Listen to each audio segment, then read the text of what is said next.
All right, welcome back to part two of Russian subversion and psychological warfare tactics, revealed by Yuri Bezminov. The people actually overcoming their system or replacing it?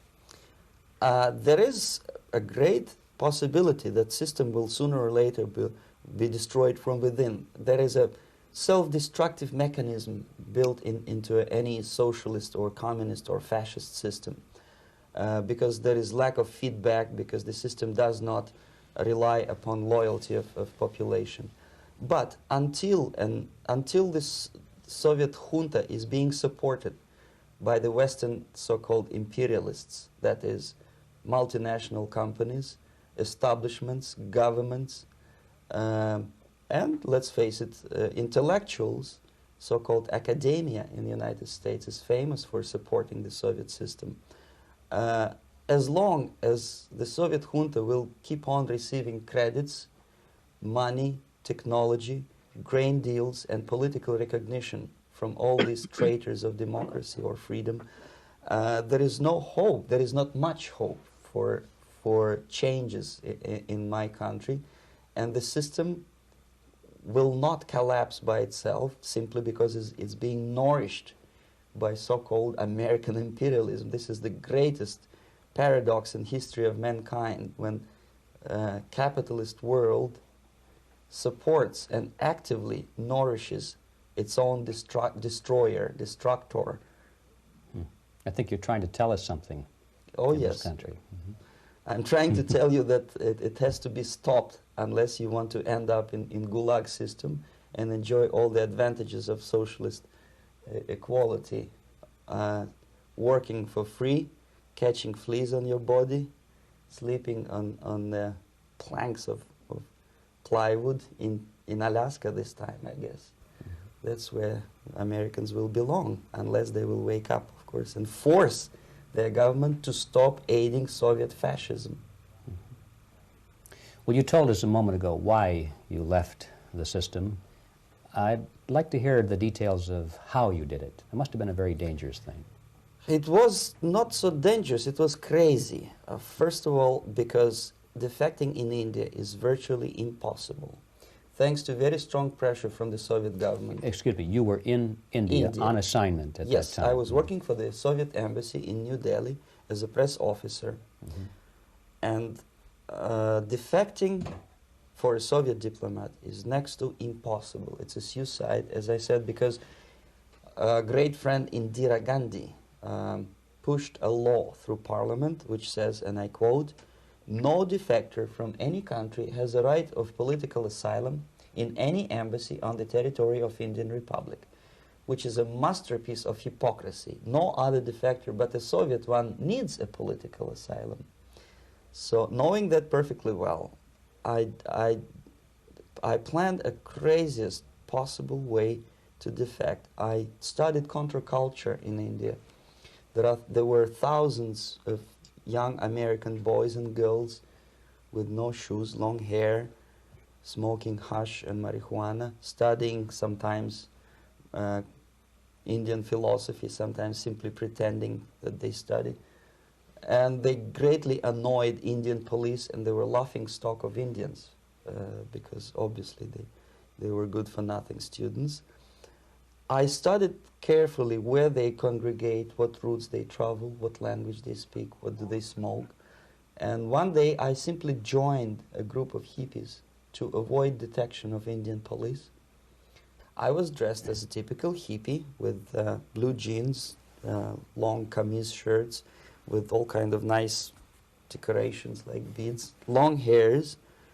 I bought a wig because for several weeks I had to turn myself from a conservative Soviet diplomat into a very progressive American hippie. And that was the only way that I could avoid detection. It was very interesting experience, but it was necessary because from my own knowledge as a member of Soviet embassy staff, I knew that there were many cases when Soviet defectors were betrayed by Indian police, and also some Western embassies played a very dirty role in betraying the Soviet defectors. according to our information, they were some, I wouldn't call them double agents, but simply amoral people working for this for the United States Embassy, and confiding in people like this would be a suicide. So I had to be extremely careful. I could not trust anyone, and that was the reason for such a crazy way to defect. Well, had you been caught in the act of trying to get out, what would have happened to you? Oh, most likely I would end up in concentration camp, or depending on the situation and on the whim of some bureaucrat in KGB, maybe even executed. This is normal practice, quietly, of course, not publicly. But that would be the end of my defection, of course. Well, when did you finally make it to the United States? In 1970, after about 6 months of debriefing in Athens by the CIA, and I presume FBI too, they let me go first to Germany, then to Canada. That was my decision. I had to change my identity to protect my family and my friends in USSR.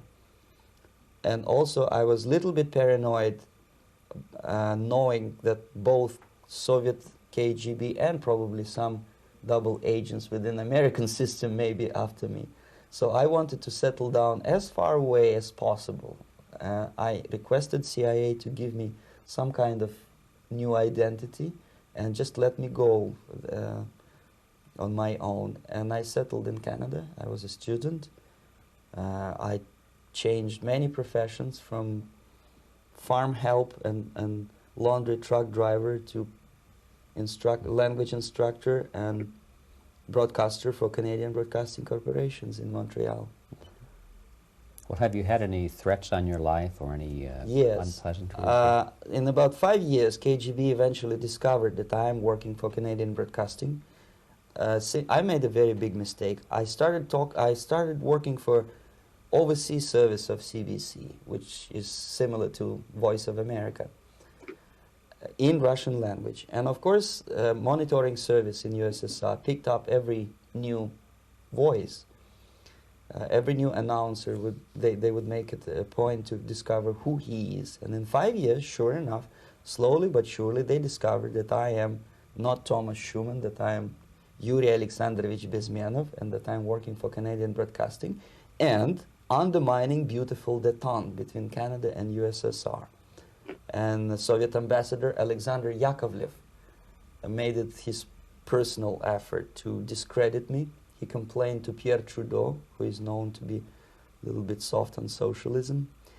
And the management of CBC behaved in a very strange, cowardly way, unbecoming to representatives of an independent country like Canada.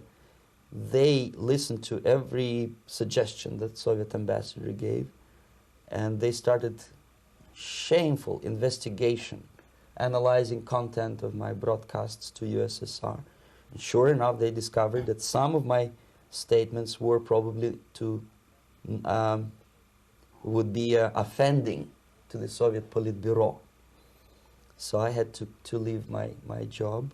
And of course, subtle intimidations. They would say something like, please cross the street carefully because, you know, traffic is very heavy in Quebec.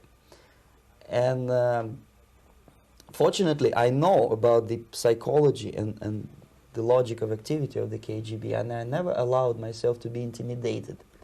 This is the worst thing. This is what they expect a person, a defector, to be intimidated. Once they spot that you are scared, they keep on developing that line. Mm-hmm. And then eventually you either have to give up entirely and work for them, or they neutralize you. They would definitely stop all kind of political activity, which they failed to do in my case, because I was stubbornly working for the Canadian Broadcasting. And in response to their intimidations, I said that, look, this is a free country, and I am as free as you are. And I also can drive very fast. And gun control is not yet established in Canada, so I had a couple of good shotguns in my basement. So welcome to visit me someday. with your Kalashnikovs machine guns. So obviously it didn't work. Intimidation didn't work. So they tried different approach, as I described. They approached on the highest level, on the level of Canadian bureaucracy. And on that level they were on successful. that level they were successful. On individual level they failed flat. Mr. Bezminov has brought a series of slides with him that he has taken from the Soviet Union, and I think this is a good time to take a look at the slides. Yes. Now, the viewers will be able to see these slides as we talk about them. Yes, this is a collection of slides which are, some of them are snapshots from my family album, some of them are documents which I smuggled from the Soviet embassy, and some are reproductions from local mass media. I usually show them to establish my credibility as a defector. This is a picture of my native town, Mytishi, about 20 miles north from Moscow. Characteristically, there is a statue of Comrade Lenin in the central square. This is myself at the age of 7, again, characteristically, under the statue of Comrade Stalin, extending his friendly hand to peoples of the world. At that age, of course, I was still idealistically minded young communist, and I still believe that sooner or later things will go for better.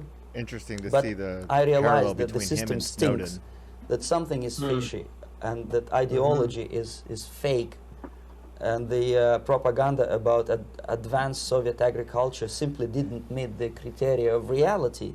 If they talk about abundance of food and there is none in the stores, there must be something wrong. My father was, he is on the left here, my father was officer of the General Staff of the Soviet Army.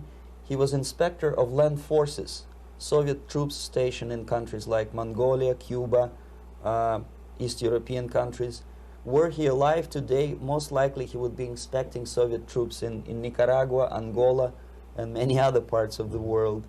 Fortunately, he died and he didn't see the disgrace, because deep inside he was a Russian patriot. He didn't like the idea of expanding Soviet military might, especially in the areas where we were not welcomed at all.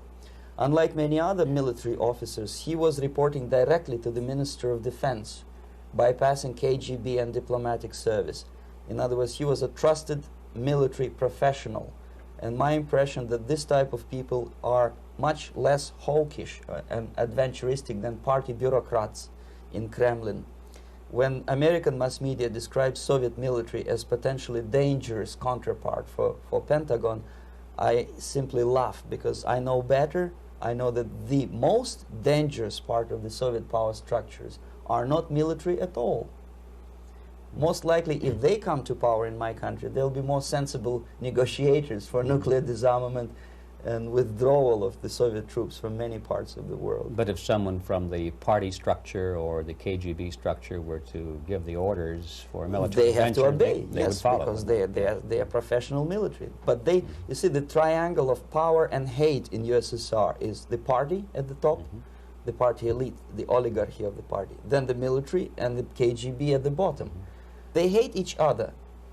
And the most hated triangle, the most hated corner of the triangle is the Communist Party bureaucrats. They are the most adventuristic, senile megalomaniacs. They can start war, I wouldn't be surprised. Not the military. They know what war is. Yes. At least my father did.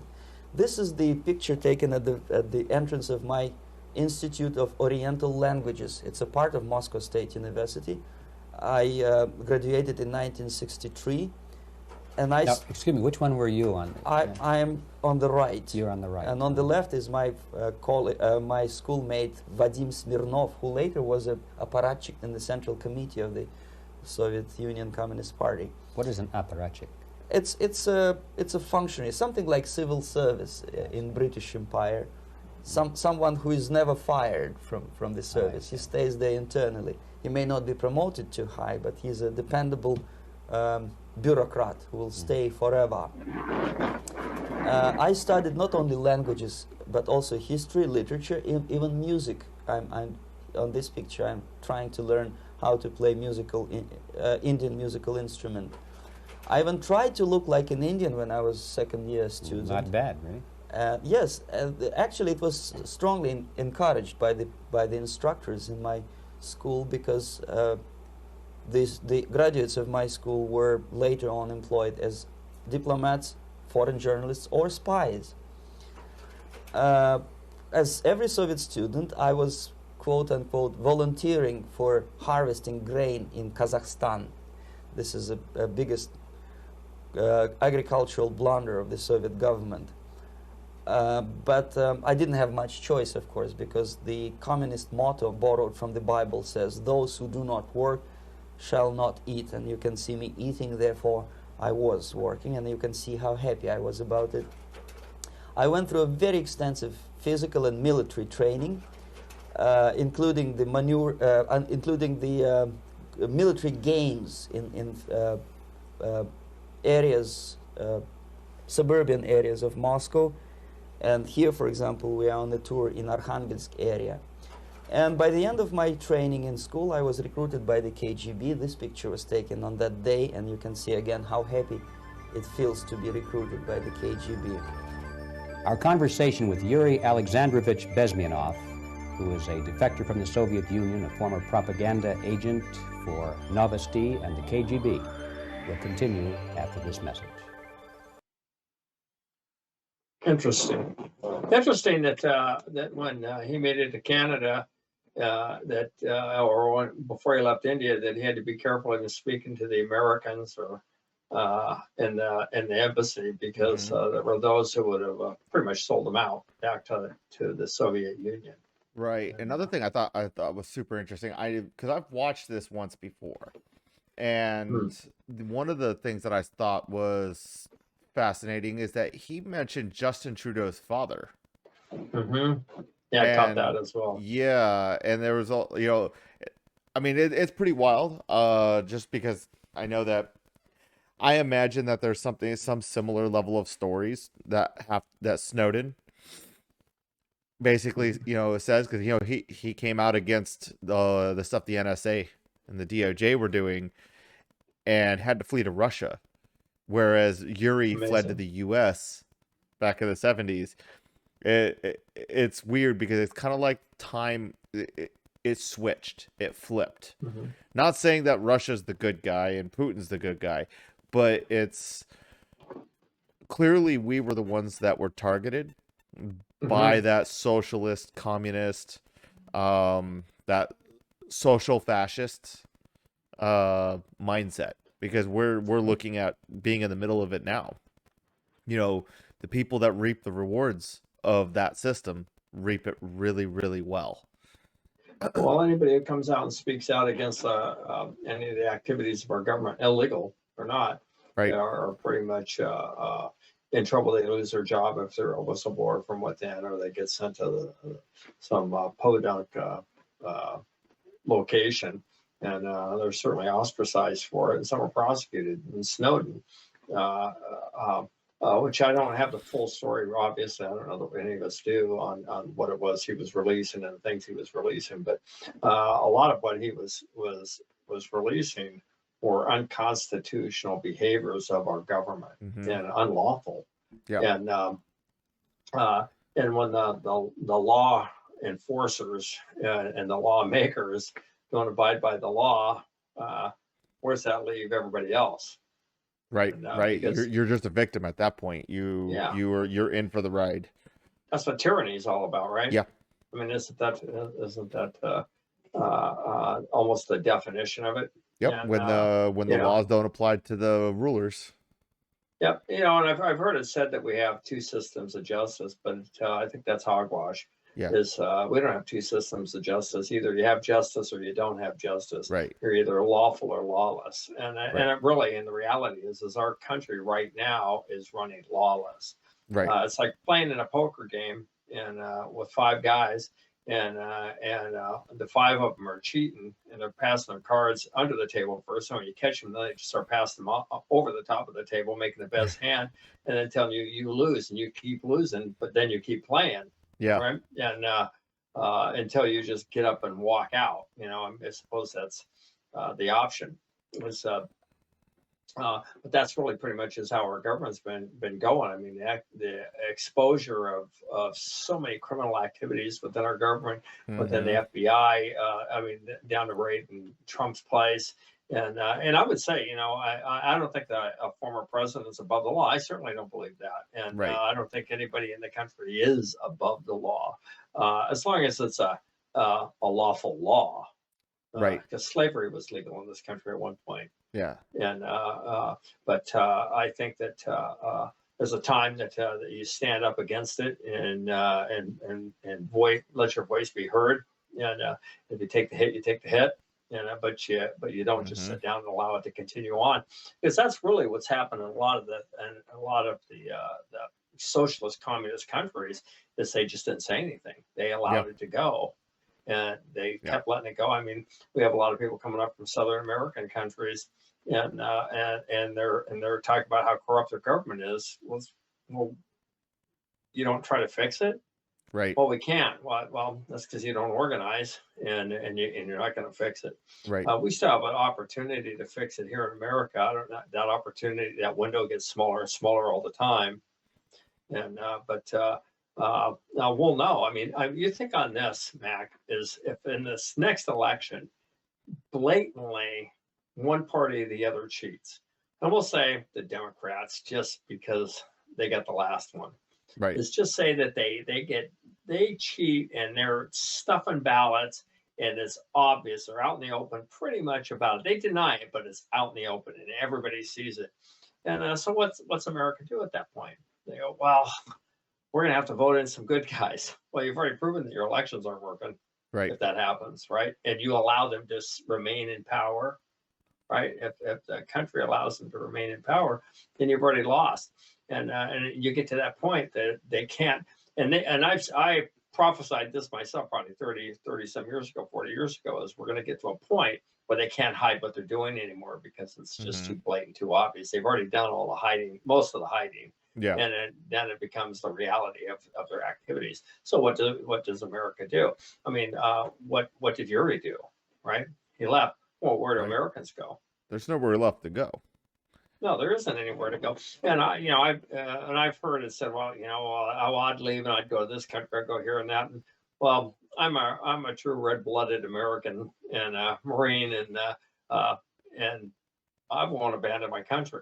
And I think the founding documents that we're founded on, our Constitution and our Declaration of Independence, are good documents.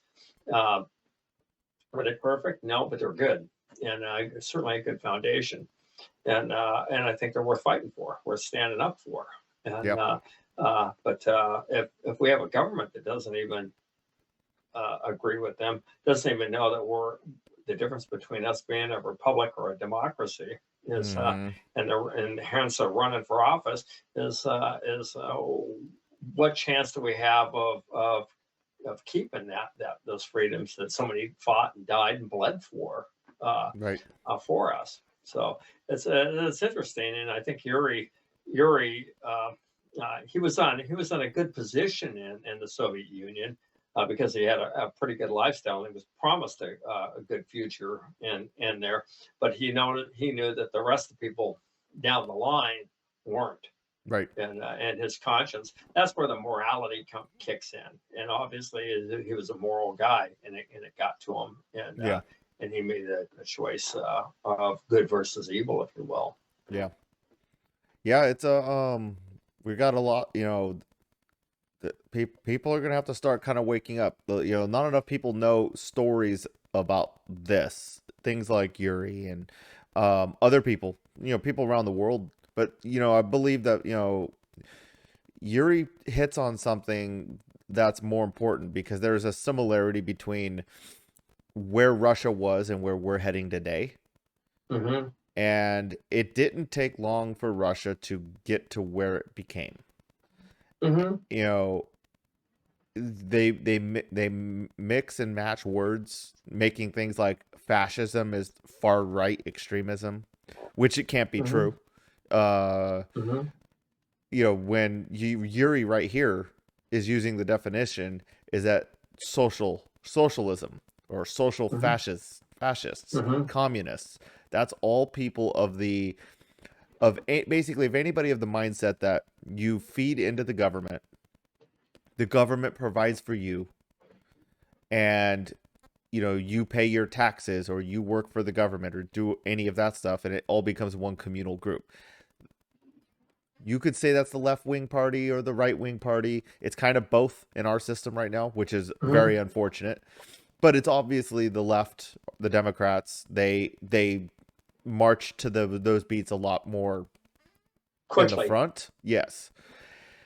And if the country doesn't realize soon that there is no such thing as conservatism in politics at the moment, very, very few.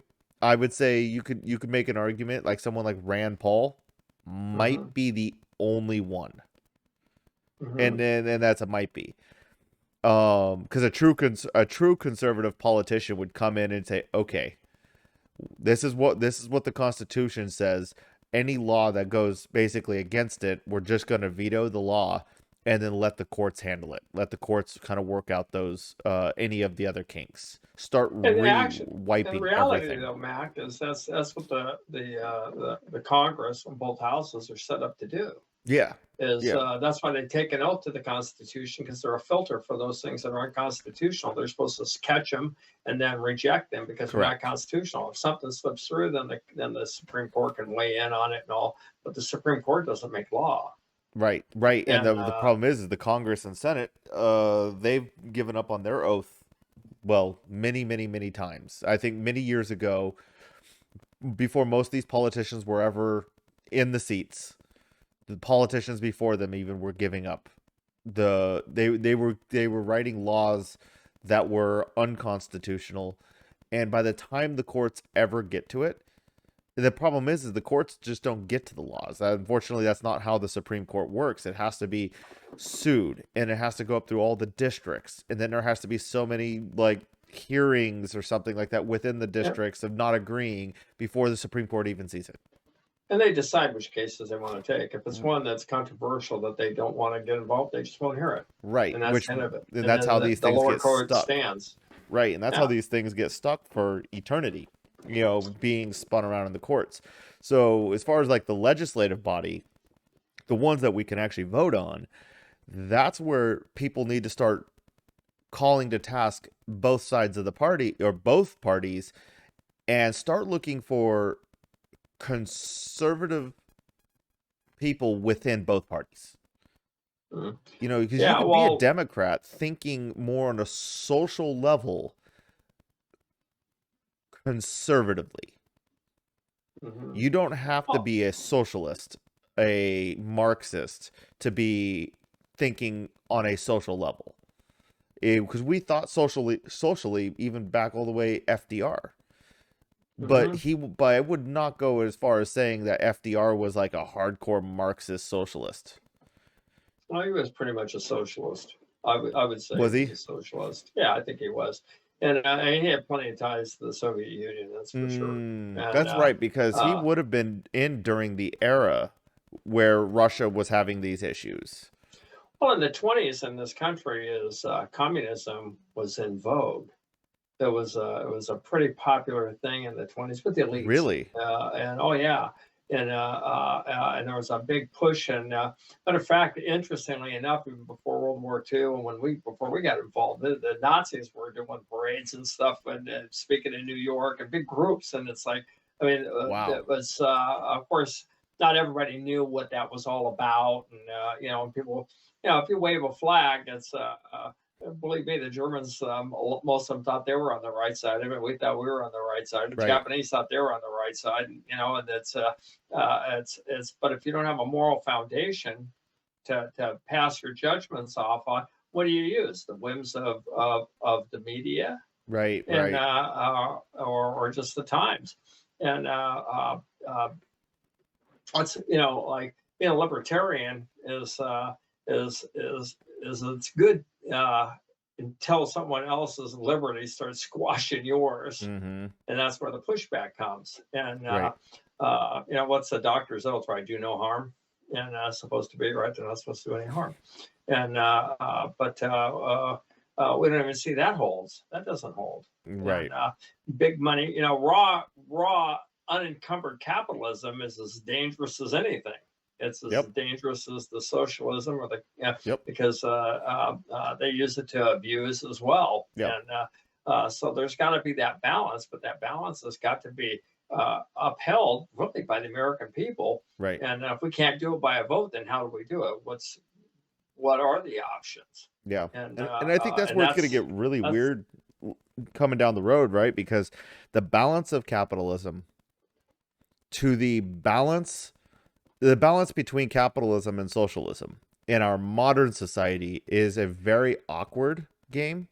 Because if you look at what the major companies were 20 years ago, it wasn't your Google, it wasn't Amazon, it wasn't these. It was your physical producing companies like Apple, Microsoft, you could have say, your military industrial complex companies, your big Fortune 5s, right? And then prior to that, you wouldn't even have the tech companies 10 years before that, in the late 80s, early 90s. And so when you're balancing legislation between, regulating companies from becoming basically barons, I guess that would be a good use of words. It would be a baron of their land, right? So if we went, and this is a fun little digest, is, let's just say we do what like the libertarians, the hardcore ones that are like, dissolve the government's gone off of everybody, almost anarchist. Bad government. Yeah, they're pretty much anarchists. And then you'll get no government and everybody kumbaya. The problem is you still need money, you still need a living, you still need something to make, whatever your transactions are going to be. It doesn't have to be physical cash, but you still have to get there, right? You have to find something, whether it is you hunt and trade or grow food and trade. But the companies will exist. They always did. You could go back to the ages of like Columbus and them. The East Trading, is it the East Wind Trading Company or the East Trading Company, whatever it was. Britons. Yeah, those were companies. Those were not owned by the government, and those companies ran the world. Yeah, the government just enforced their policies, which is actually, in reality, what they're still doing. Correct. Right. They're just doing it under a different guise now, right? Yeah. Now it's lobbying, and those companies just get in and buy the politicians. Probably similar to, honestly, what they were doing back then. It's just, if you don't have the government that acts at least as somewhat of a binder, a middleman between people and the companies, you'll end up in a barren kind of a situation in which, I live in Georgia, right? So there'd be two factions, Coca-Cola and Chick-fil-A. Which one is your lord, right? Are you under House Chick-fil-A or are you under House Coca-Cola? And, and maybe those two go to war because they need turf. God only knows, like that. So the government keeps it all under control. The problem is when you get to the point where government has too much control, which is where we're heading now. Not that the companies don't. You end up with stuff like tech companies, your Facebook, YouTube, Instagram, Twitter, you name it. Those companies have absolutely an immense amount of control. And this is unfortunately where our Constitution has actually kind of failed, not because it just wasn't written to where there was no such thing as a public place of voice, right? Like the public space, the forum in which they you go can to yell. The town square. Right, the town square. The problem is that doesn't exist anymore because most people don't go to the town square. What they do. This is the town square. This is the town square. YouTube is, Twitter is. The thing is the government's protected the company. Given the company the rights of, and this is at Section 230, and they're given rights and protections as a platform while acting as a publisher. And they can demonetize, they can ban people, they can do whatever they wish under their terms and services. And they're like, well, it's a private company, they can do what they want. But you're giving them government protections. So now they should be liable for other content that they're putting on, but they're not. What do you think about even, and if we go into the COVID vaccines, And so Right. the government gave carte blanche, freedom from any type of lawsuit, regardless of what cause of one of the vaccines, what illness it could cause or death or whatever it happened, handicaps or whatever, and they're completely free of liability. And Yep. and one of the main things in business is to limit your liability. You want to be profitable, but if your liability is huge, eventually your profits are going to disappear. So you got to Right. watch it. So here they have carte blanche given by our government, and to them to go ahead and produce vaccines that we have no idea really what the truth is because we hear both sides. We hear, I mean, depending on what side you're listening to, the side typically with the most money has the most power. Right. And certainly big pharma's got a lot more money and power than the average citizen. Yeah. And so that's what you're going to hear. I mean, if you watch, you turn on the news or a television station, I remember watching Fox, and it was like every 5 minutes there was some kind of drug company commercial for some pill that they didn't even tell you what it was for, but try it, use this. Right. And so there's huge money in that. And, Right. And what happens is our vote, the American citizens' vote, was set up to balance against that, and Right. give the American people as individuals and as a group power over those areas that where the government would try to seize power.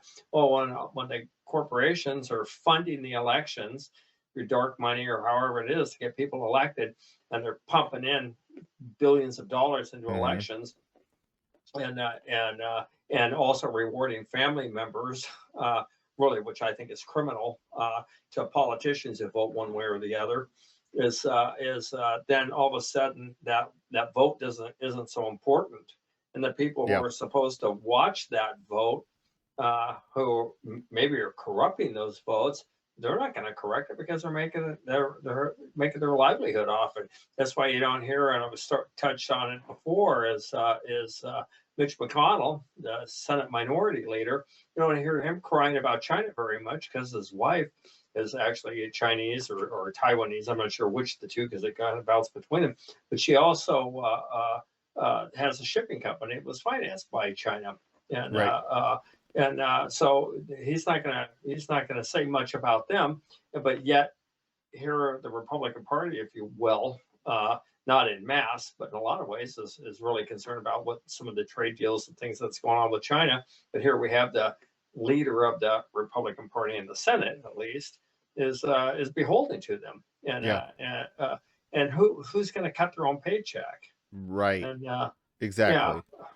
And that's kind of where people need to, people need to really start paying attention to that stuff. Because, yeah, sure, if there's people with ties to Russia, people ties to China, people ties to all these other countries, ties to Ukraine, these politicians, people have to be aware that these politicians have external monetary ties to these other countries.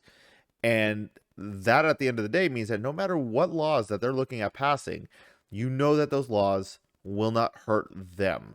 But even if it means that the laws do directly hurt us, I guess people are sold into slavery, sold into it, and just like the American people are sold into it. And we might not recognize it. And we have a lot of freedoms, and that's that we still enjoy.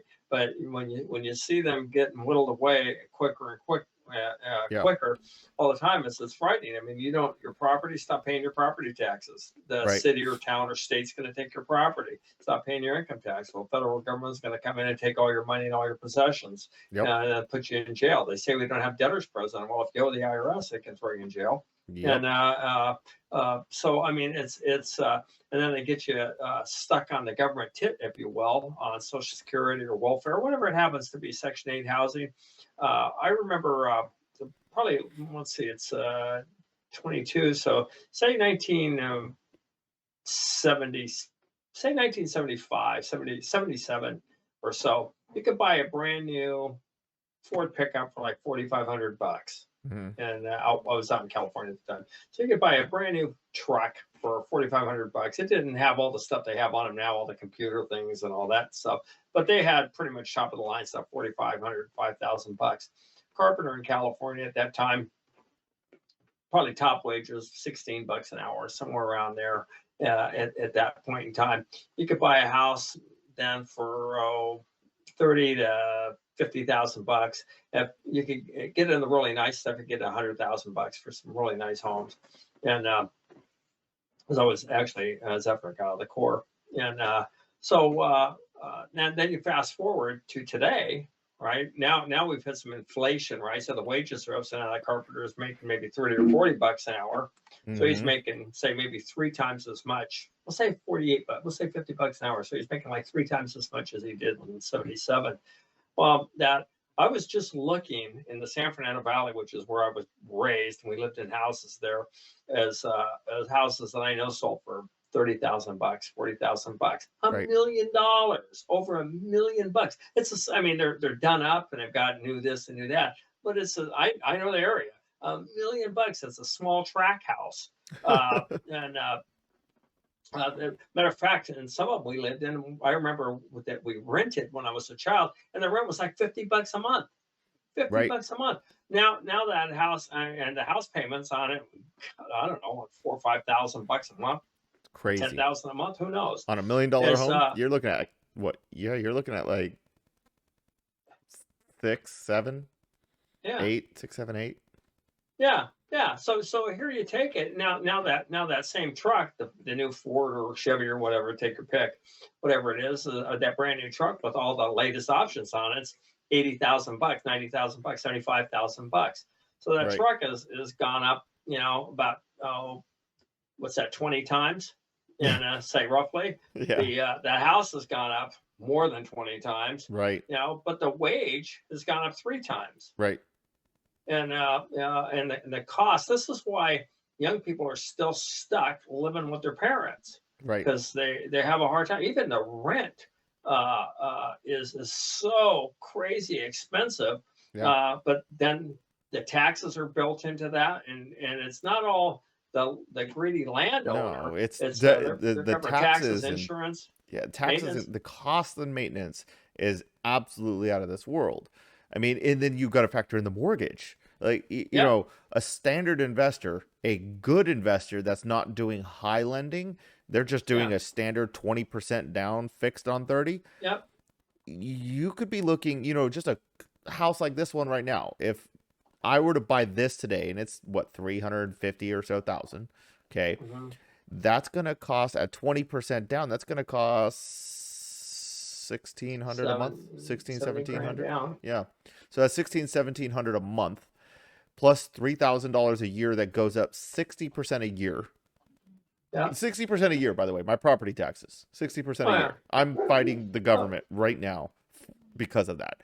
It's gone up 70 to 80% of those property taxes go to education. 85 in mine. 85% goes to the school board, in which we're talking. We're not even in the top 10 in the world. 20, 30, tens of millions of dollars a year is going to mention the lottery money. Right. That's how they sell lottery. The money goes to. I remember I was down in Connecticut, and Lowell Weicker was the independent. He wasn't a Republican or Democrat, but he was really a Democrat governor at the time, and he passed a temporary income tax. I was laughing. That's why I moved to New Hampshire. It's like, temporary. Okay. You tell me what taxes it is temporary, right? Once they get that spent. Isn't that what FDR made the IRS, right? Wasn't he the one? Yeah, he made it. It was temporary. Yeah. Income tax, federal income tax. That was temporary. It's just for World War I believe. Well, and what they do is it just kept growing and growing and growing because they keep spending and spending. And what do? They make promises to us, the politicians, say, "Oh, well, we're gonna give you this. We're gonna fix that. We're gonna fix that. Social Security, because that used to be like the third rail. They got the biggest raise they've got in 40 years, 8%." Really? Yeah, right. My gas has tripled in the last 2 years. Right. You're going to give me 8%, right? Somehow I'm just drowning a little slower, and what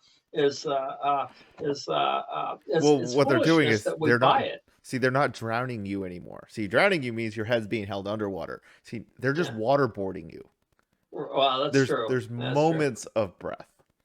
Yeah, that's true. And what do they want to do now? Now they're trying to buy the young vote. They want to give a free college. Well, free college. So that means that the college isn't charging for it, because that would be free, Right. right? If the college Yeah. isn't charging, No, they're but if just the going to raise college is taxes still charging, 25%. That's all. And then then, somebody's paying the bill, right? right? You think about this. Back when before the federal government got involved in the student loans, Mhm. is college. I remember you could go to college for $6,000 a year, $5,000 a year. It wasn't Yep. all that crazy. I'm not all of them, but that was pretty much you could get into a lot of the colleges for that kind of money. So what happens? And the federal government goes, well, we're going to help pay those it. loans, right? That's FAFSA. their sales pitch, right? So then Yep. what happens? The colleges, being smart business people that they are, they go, if they could pay the $5,000 or $6,000 or whatever we were charging before, now the government's going to cover that. Yep. Well, we can double that. Yep. Well, yeah. So, Well, what they did is they raised it 100% every 5 years, forever. They How's have that gone work? up. They've doubled the cost of tuition every 5 years on the clock. Yeah, yeah, it's crazy, and in reality, in many facilities, they're completely failing, Right. as far as for what people need. And even on the student And loan thing, this is the biggest joke, right? So if you'd have gotten a degree back when the government wasn't funding it yep, for 5,000 or 20, not even 20 grand, yep, it's probably, maybe 15, maybe 15 16, grand, yeah, 15, 16 grand. Okay. But the government wasn't funding it. And there were very few people that would spend that money to go to college. So the value of a degree, a 4-year degree, was extremely high. yeah, Then the government started funding it, and as the tuition just kept going up and up and up, they have to make it easier. The schools could not afford right, dropouts. So what they did is they made college easier, and now the majority of the country's got college degrees, and well, at least the a lot of majority of them. people under 30, under 35 have college degrees. But the thing is they're so devalued because there's so many college degrees. So now they're requiring what? Master's degrees. Right. It's Well, the infinite first year they're education. remediating them anyways, Right. and the things that they didn't pick up in high school. Right. They're figuring Yeah. out how to put a condom on a banana or whatever it was they were doing. They're trying to go in the bathroom and figure out what sex they aren't, and which door to go in, and Oh which is no, they ridiculous. untaught that now. See, Yeah. in the 80s and 90s they were still teaching that. Yeah. Now Right. today they unteach it. They're like, no, Right. no, no. Yeah. I wonder if I build houses and they just all fell down Yeah. and they look like shacks and I'm charging people up through the nose for them. I go, there's your house. And they drive up and see it. And the big reveal, right? You move that bus or whatever the heck Yeah. they yelled out right on those shows.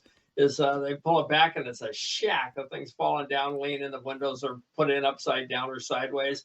And how willing would they be to pay me for doing that?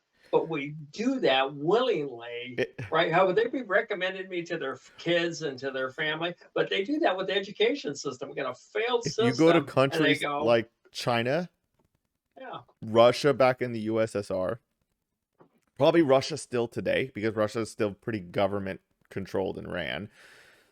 it's just an oligarchy. You though. go, yeah, and you go to those countries, and like the China right now has a giant crisis. It's a massive crisis in which basically government-backed construction loans in giant ghost cities in which there's towers forever. Nobody's in them. Nobody lives in them. They're just Yeah, empty they're vacant. towers. Yeah. Construction companies go in there to make the money from the government. So FAFSA is our Chinese construction company. Anyways, on that note, this will end part 2 of Yuri Bezminov's. We look forward to seeing you guys on the next one. Like and subscribe, comment if you would like to see more things like this, give us recommendations, and talk to you guys later.